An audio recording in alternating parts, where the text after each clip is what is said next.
नमस्कार, मी साहिल निकम तुम्हा सर्वांचं स्वागत करतो। दिग्दर्शक आदित्य सरपोतदार ज्यांनी मुंजा, क्लासमेट यासारखे हिट चित्रपट दिले, त्यांचीच एक वेब सिरीज हॉटस्टार वरती आलेली आहे आणि त्या वेब सिरीजचं नाव आहे द सिक्रेट्स ऑफ शिलेदार्स आणि ह्याच वेब सिरीजचा आपण रिव्ह्यू करणार आहोत। तर चला तर मग पटकन आपण या वेब सिरीजच्या रिव्ह्यूला सुरुवात करूयात। काय ना की माझ्याकडे कोणतंच हॉटस्टारचं सबस्क्रिप्शन नव्हतं, पण डे 1 पासून मला ही वेब सिरीज पाहायची होती, परंतु सबस्क्रिप्शन नाही तर पाहणार कसं ना। पण काय म्हणतात ना की महाराजांवरचं जे प्रेम होतं तर कसा तरी जुगाड झाला आणि ती वेब सिरीज मी पाहिली। चला तर मग ह्या वेब सिरीजच्या रिव्ह्यूला सुरुवात करूयात। सर्वप्रथम तर ही जी वेब सिरीज आहे द सिक्रेट्स ऑफ शिलेदार्स, ही वेब सिरीज आधारित आहे एका कादंबरीवर। त्या कादंबरीचं नाव आहे प्रतिपश्चंद्र आणि ही कादंबरीचे जे लेखक आहेत त्यांचं नाव आहे डॉक्टर प्रकाश कोयाडे।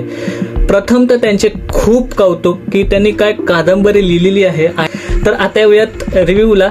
तर सुरुवातीला येऊयात या वेब सिरीज मधील कथेकडे। या वेब सिरीज मधील कथा पूर्णपणे काल्पनिक आहे हे मी सुरुवातीला सांगतो आहे। तर छत्रपती शिवाजी महाराज जेव्हा दक्षिण दिग्विजयासाठी जातात तेव्हा विजयवाड्यामधील एक राजा त्यांना एक खजिना देतो आणि तो खजिन्याचं रक्षण पुढे एक शिलेदाराची तुकडी बनवली जाते शिलेदारांची। तर हीच तुकडी पुढे त्या खजिन्याचं रक्षण कसं करते, तर त्याच्यानंतर एक डॉक्टर पुढे जाऊन कथेमध्ये एक डॉक्टर त्या खजिन्याचा शोध घेण्यासाठी जातो। तर तो डॉक्टर कोण असतो, त्याचं जे बॅकग्राऊंड आहे ते काय आहे आणि मग तो खजिन्याचा शोध लागतो का, ह्या सगळ्यासाठी ही वेब सिरीज तुम्हाला पाहायला लागेल। मी काही स्पॉइलर दिलेलं नाही, अजून काही स्पॉइलर देऊ शकलो असतो, परंतु स्पॉइलर दिले तर मग मजा येणार नाही तुम्हाला वेब सिरीज पाहायसाठी, ज्यांनी वेब सिरीज पाहिली नसेल त्यांच्यासाठी। तर ही झाली कहाणी किंवा प्लॉट। तर ह्या कहाणीमध्ये चांगली गोष्ट काय केली आहे मला खूप आवडलं ते म्हणजे जे क्ल्यूज दिले जातात तो खजिना शोधण्यासाठी ते इतिहासाशी इतके जबरदस्त जोडले गेले आहेत की आपल्याला असं वाटतं की खरंच असं घडलं असेल। आणि म्हणजे रायरीचा जो उल्लेख आहे, त्याच्यानंतर खलबतखान्याचा उल्लेख आहे, असे काही जोडले गेलेले आहेत ना, जे क्ल्यूज जोडले गेले आहेत ना इतिहासाचे, त्यामुळे खूप मजा येते आणि असं वाटतं की आपण एका वेगळ्या युनिव्हर्समध्ये आहोत।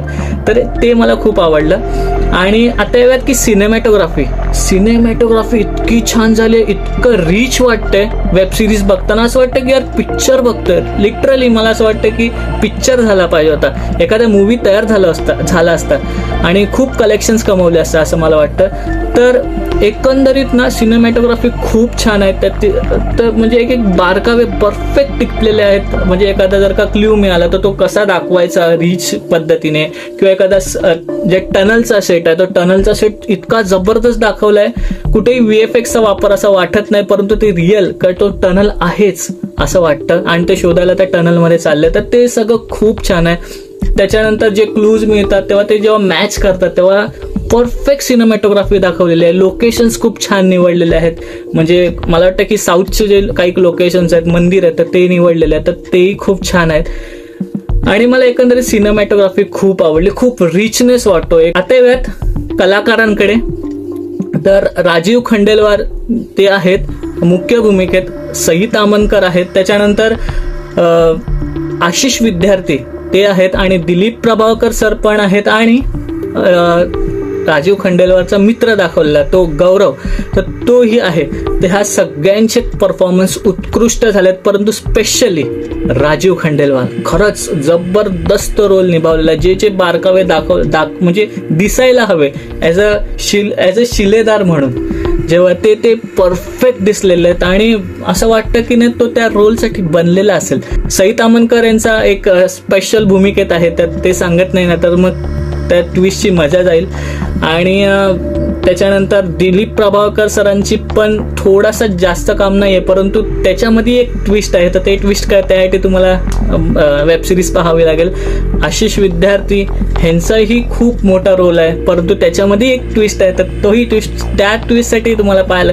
तर एक एक कॅरेक्टर जमा होत जातात आणि लास्टला ते जे मिश्रण बघायला मिळतं आणि जेव्हा छत्रपती शिवाजी महाराजांची एक ती वस्तू बघायला मिळते, तो ट्विस्ट बघायला मिळतो, तेव्हा मनाला इतकी शांती मिळते का खरंच ही वस्तू जर का आपल्याला मिळाली असती तर किती भारी वाटलं असतं असं वाटतं. स्पॉइलर नाही देत आहे, ती फक्त वस्तू सांगितली तुम्हाला. तर हे झालं ॲक्टिंगच्या बाबतीत. दिलीप प्रभावळकर सरांचा सुद्धा रोल खूप छान आहे आणि इतर जे कलाकार आणि तो जो भावाचा रोल जसं मी म्हटलं की गौरव यांनी केलेला आहे, तर त्याचाही रोल मस्त आहे. काही ठिकाणी त्याची कॉमेडी पंचेस आहेत तर तेही खूप छान वाटतात आणि एकंदरीत सगळ्यांचेच परफॉर्मन्स छान झालेले आहेत ॲक्टिंगच्या बाबतीत म्हणायला गेलं तर.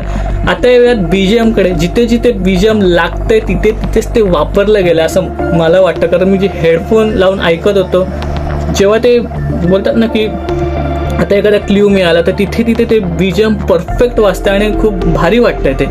त्यामुळे मला ते खूप आवडलं, BGM खूप आवडलं एकंदरीत. आणि ओव्हरऑल जर का तुम्ही बघायला गेलात ना तर स्क्रीन प्ले सुद्धा जबरदस्त फास्ट आहे. त्यामुळे मला तर भाग बघायची गरजच लागली नाही.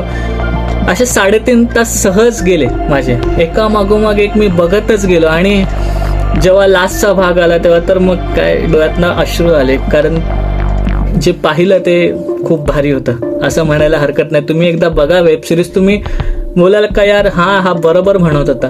तर स्क्रीन प्ले सुद्धा खूप फास्ट आहे. मला वाटतं की फर्स्ट ह्याच्यामध्ये असेल, जो फर्स्ट भाग आहे त्यामध्ये थोडं कन्फ्युजन होतं का काय चाललंय, परंतु ते एक स्टोरी बिल्डिंगसाठी असतं.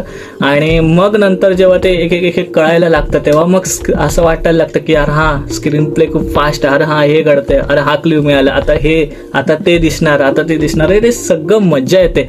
आणि ते टनल्स मधलं वगैरे खूप दिवसांनी असं बोलतात ना ट्रेजरी हंटवाला काहीतरी कंटेंट पाहिलं, त्यामुळे खूप मजा आली. आणि खरंच खूप आभार दिग्दर्शक आदित्य सरपोतदार यांच्या. आता डायरेक्शनकडे दिग्दर्शक आदित्य सरपोतदार यांनी सुपर्ब डायरेक्शन केलेलं आहे. म्हणजे सगळ्या गोष्टी सगळ्या एकदम मिश्रण ते जुळून आलेलं आहे आणि इतकं छान झालेलं आहे ना वेबसिरीज की यार खरंच hats off director Aditya Sarpotdar यांना. तर हे होतं डायरेक्शन बद्दलचं मत. तर एकंदरीत वेबसिरीज जे ओव्हरऑल म्हणायला जातं ते ओव्हरऑल वेबसिरीज मला खूप आवडली आणि जे मी रेटिंग देणार आहे वेबसिरीजला 5 पैकी ते आहेत 4.5. तर काही लोकांना आवडली नाहीये, काही लोक म्हणतात काय बनवले, परंतु छत्रपती शिवाजी महाराज आणि त्यांची वेबसिरीज आणि ती इतकी छान. तुम्हाला जर का महाराज माहिती नसेल तुम्हाला कदाचित ती वेबसिरीज समजणार नाही असं मला वाटतं. तर जाऊ द्यात त्यांचा विषय त्यांच्याकडे. आपण जी रेटिंग दिली ती आहे 4.5 5 पैकी आणि ती पण एकदम रिच रेटिंग आहे. तर इथेच हा व्हिडिओ संपूयात. तुम्ही सुद्धा, मी आवर्जून सांगेन की तुम्ही सुद्धा ही वेब सिरीज एकदा नक्की पहा. इनफॅक्ट तुमच्या मुलांना ही वेब सिरीज दाखवा. आय मीन जी छोटी छोटी मुलं आहेत त्यांना कळू दे की छत्रपती शिवाजी महाराजांकडे काय ठेवा होता. तो ठेवा जेव्हा समजेल तेव्हा छत्रपती शिवाजी महाराजांचा ऑरा कळेल, त्यांना काय छत्रपती शिवाजी महाराज कोण होते हे कळेल. तुम्ही स्पेशली मी सांगतो यार, तुम्ही तुमच्या मुलांना आणि म्हणजे बोलतात ना की आपल्या लहान जे कोण घरात असेल त्यांना नक्की दाखवा. इनफॅक्ट आई वडिलांना सुद्धा दाखवा, त्यांनाही ही वेब सिरीज खूप आवडेल. तर चला मी जास्तच बोलले, खूप मोठा व्हिडिओ झाला त्यामुळे इथेच थांबूयात आणि तुम्ही सुद्धा ही वेब सिरीज नक्की पहा. पुन्हा एकदा विनंती करतोय. तर इथेच थांबूयात आणि पुढच्या एखादा कलेक्शन किंवा एखादा रिव्ह्यू मध्ये आपण भेटणारच आहोत. तोपर्यंत आपलं यूट्यूब चॅनल पिक्चर प्लॅटफॉर्म पाहत राहा आणि हो या व्हिडिओला लाईक करायला विसरू नका आणि जर का तुम्ही चॅनलवरती नवीन असाल तर सबस्क्राईब करायला विसरू नका. इथेच थांबूयात. लास्ट बट नॉट लिस्ट, स्वतःची काळजी घ्या.